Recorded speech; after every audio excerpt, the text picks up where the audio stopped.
What's good, y'all? It's Joel, and I'm coming back at y'all with another video.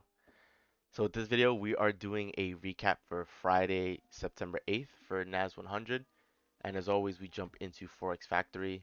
As you can see, for September 8th, we don't have any news, which is great. That means this is just a standard trading day, right? And so I'll be behind the charts looking for an opportunity. Um, and so we can jump right in. So as always, we start on the 15-minute time frame. Here, this candle right here, this is the 8:15 to 8:30 candle. So at this point, we like to mark the most obvious swing highs and swing lows, which are going to serve as our liquidity pools. So for the most obvious swing high, we have it at this level.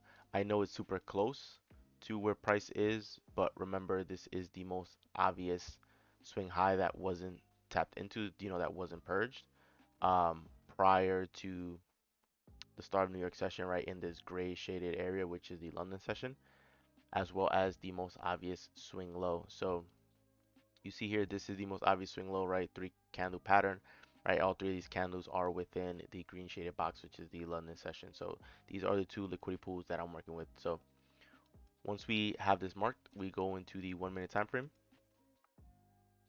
right? And here it begins. So after 8:30 is when the quote unquote hunt begins. So that is when we can expect price to begin gravitating towards the liquidity pools, hopefully purging one side before delivering us a break of structure in the opposite direction, and then heading towards the opposing liquidity pool. So for example, we have price here near buy side liquidity. We want to see, if I find my brush tool, right?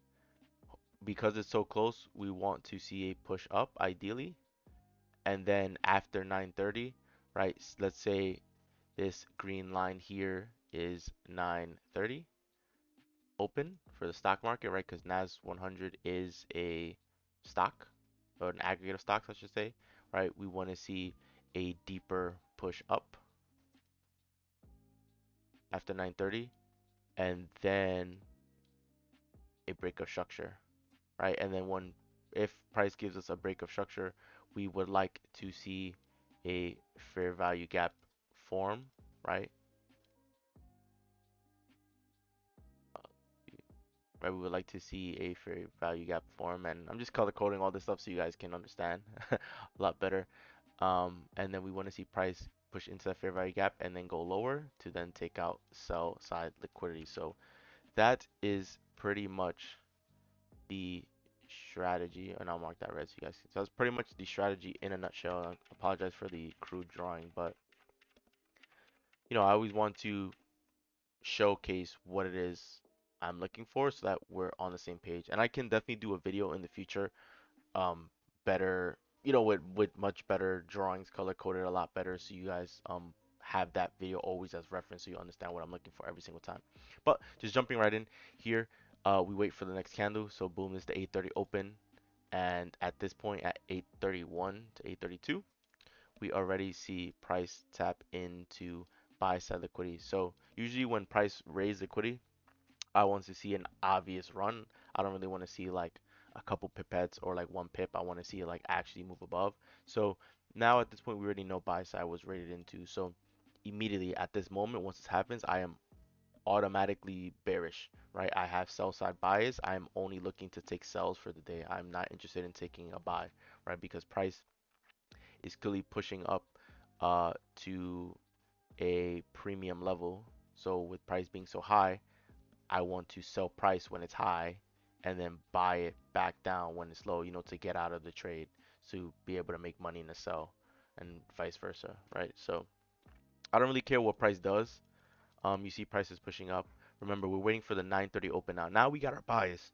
Excuse me, this liquidity purge up here at 8:30, the stop hunt, right? This pretty much just gives us our bias for the day, right? We see an aggressive push up taking out liquidity. It's like, okay, if buy side liquidity was taken, the only other liquidity pool is sell side, right? You're seeing a low here, low here, lows here, lows here, lows here, lows here, lows here, lows here, right? And you're seeing like fair value gaps here, gaps here, gaps here, right? So price has a lot of reasons to want to go back lower. So this is why we're bearish once something like this happens. So because, buy side was taken, I don't really care what happens with price action, right? I'm just waiting for the 9:30 open because after 9:30 opens, right? If this was the highest point before 9:30, I want to see price push above this high and then give a break of structure, right? Because these highs right here are virtually equal highs, which that just means there's additional buy side liquidity resting above this level, right? There's more orders. And if price pushes up, it activates buy orders, which is the perfect counterpart to sell price all the way back down to this sell side liquidity level. So it's waiting for 9:30 open. Boom. This candle over here is 9:30 and you're seeing another aggressive push up. So once I saw this push, I immediately put my light bulb, which is the icon that I use for highlighting the lowest point, like the last swing for break of structure. So because these highs were activated, I, in a perfect world, I would like to see price push down, break this level, and then leave a massive fair value gap so we can use as an entry. If price decides to keep pushing up, I want to see it create another structure point so that we can move the light bulb even higher. So price is literally just pushing straight up, right?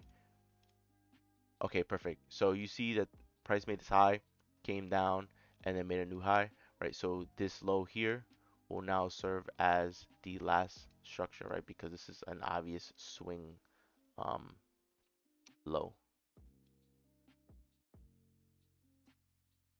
Okay, so the highs was cleared again, but this is still the last swing low, right? So we still have the light bulb highlighted right here.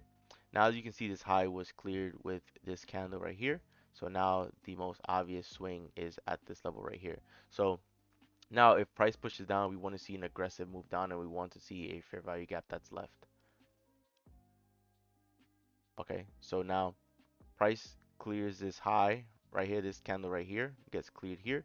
Now the last swing low was at this level, so I just keep moving this light bulb so you guys can see.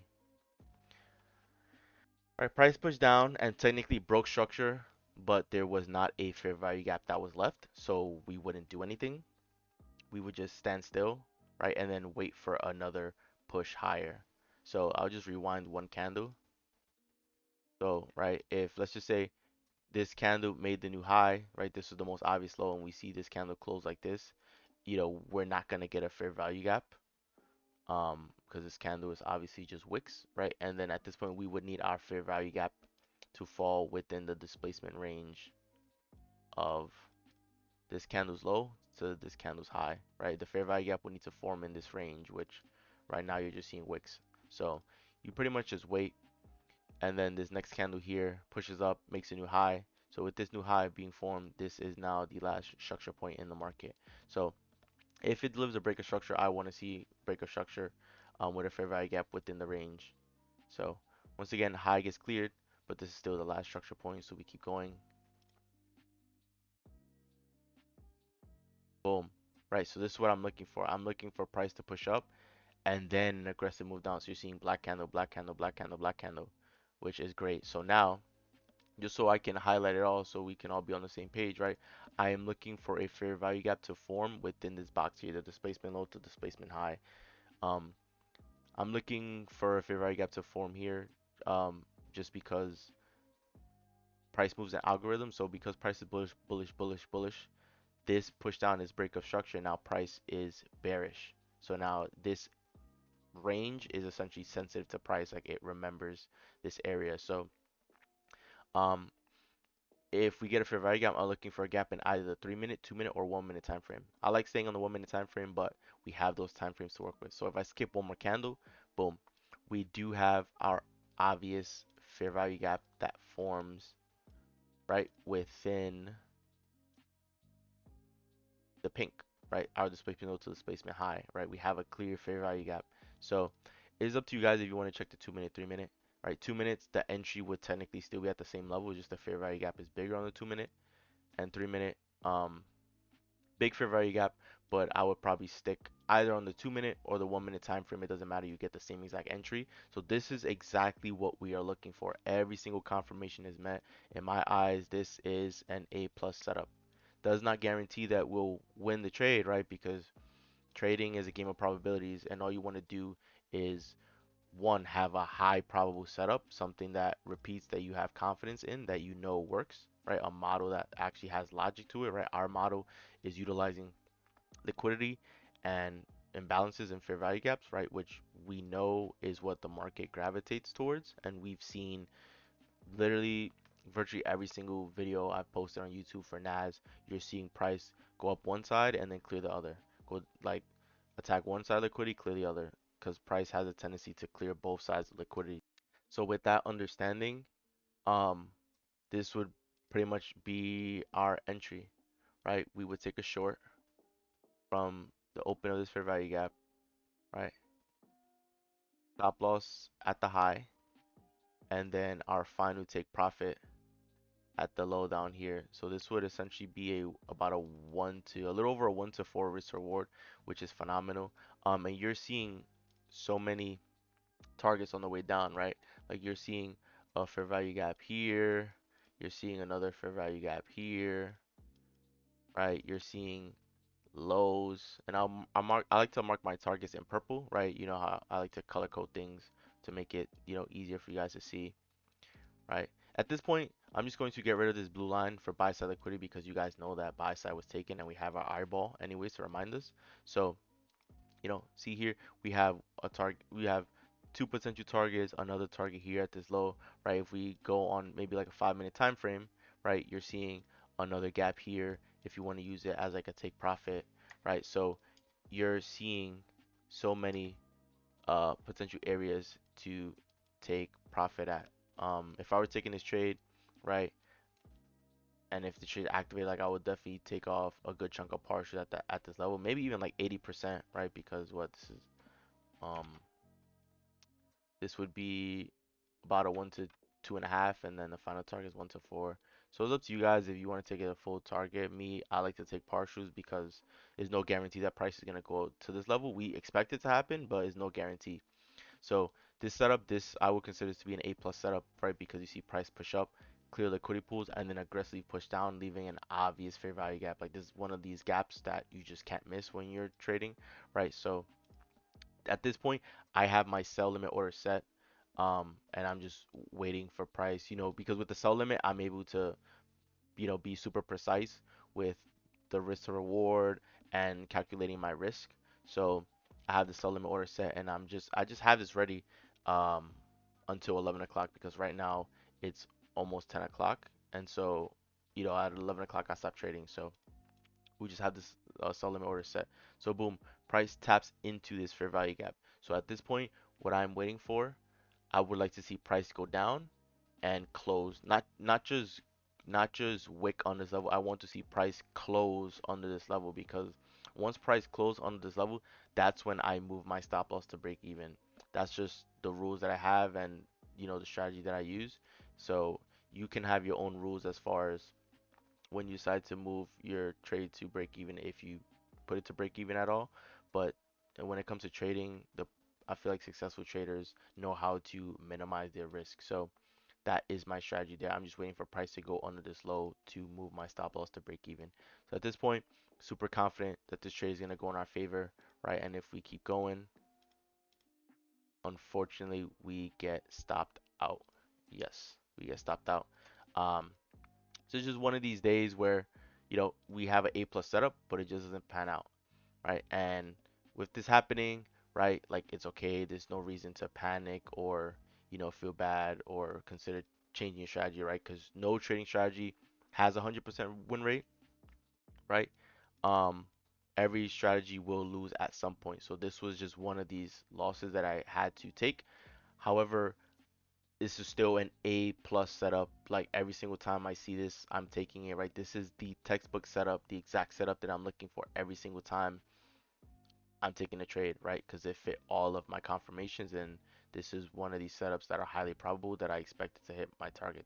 It just didn't pan out this time around. So I took this trade with normal risk, took a loss, which is fine. But remember, we took a loss and it's still 10 o'clock. So in a case like this, right?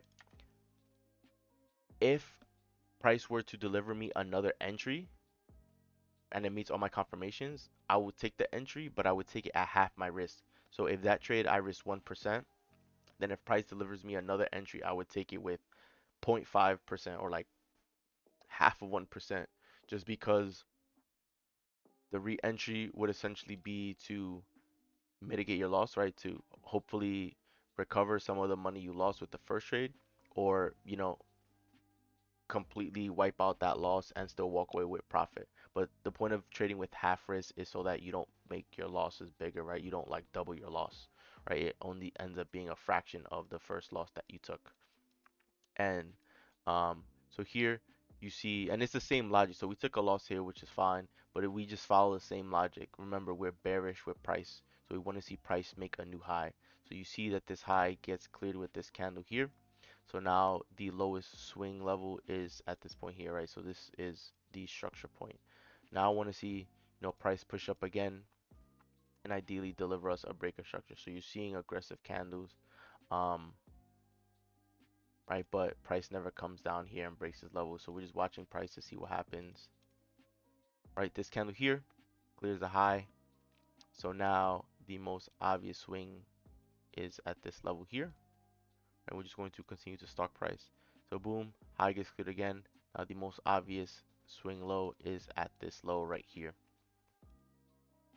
Now we're just watching price. Okay, so you see with this candle here, if I zoom in, right, this candle's low is at this level. It clearly broke structure. And so now we want to see if a fair value gap forms. All right, so if I skip to the next candle, you see that this candle here completely covers the body of this black candle here that broke structure. So because there was a structure break but no fair value gap, that means we do not have an entry. We do not take a trade. So at this point, right, once again, we're waiting for price to push up, clear the high, and then deliver another breakout structure. So the point of this strategy is so that we can catch price at the highest high and have our stop loss at the highest high and then ride the entire move down. That's the point of the strategy, is not to, take an entry in the middle of the move. Like, we want to catch it at the highest high or the lowest low and ride it um, to the opposing liquidity pool as a final target. So this is why, like, right, even though it's a breaker structure, there's no fair value gap, I'm waiting for price to push above this level. And as you can see, at least right now, it doesn't push, it breaks down again, which I just don't have interest in engaging with price because I'm still waiting for another push above, right? I'm just being patient, I'm following my rules and just waiting for that to happen. So as price continues on, this little wick right here, this is 11 o'clock. So at this point, we're done with the trading day. So we only took that one trade. It resulted in the one loss. Even though I was super confident about this trade setup, this trade just didn't pan out, but that's okay. Like, price cleared out buy side liquidity, it made a new high, and then it pushed down aggressively and left the fair value gap within the range. So this was an absolute textbook A plus setup that just didn't pan out. So all we have to do really is just take the loss, unfortunately, and just wait for another setup to present itself, because at the end of the day, a loss is just one R, like one risk reward that you lose. But like, when you win, you usually win like, twice your risk, three times your risk, four times your risk, sometimes even more depending on the setup, right? So that's why we don't really concern ourselves with losses, because we know that we're capable of making it back with one trade. So this was just one of these days where you just have to accept the loss and just wait for the next day, just because price never gave us another setup here. So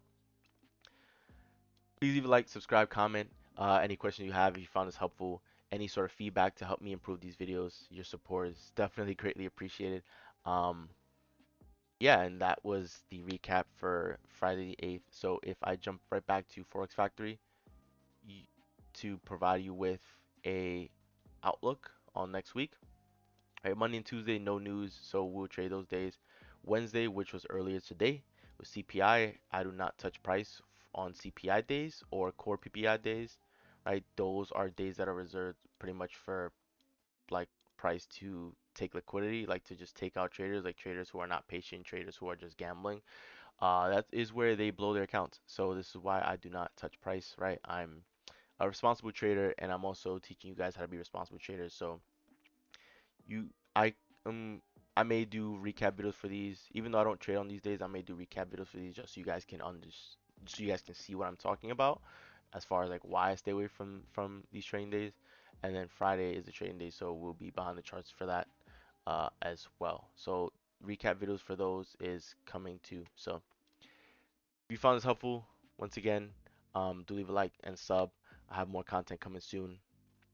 And yeah, we're just gonna keep rocking and rolling to the end of the year and to however long we keep this going. So once again, it's Joel. Hope you found this helpful, and I'm out. Peace.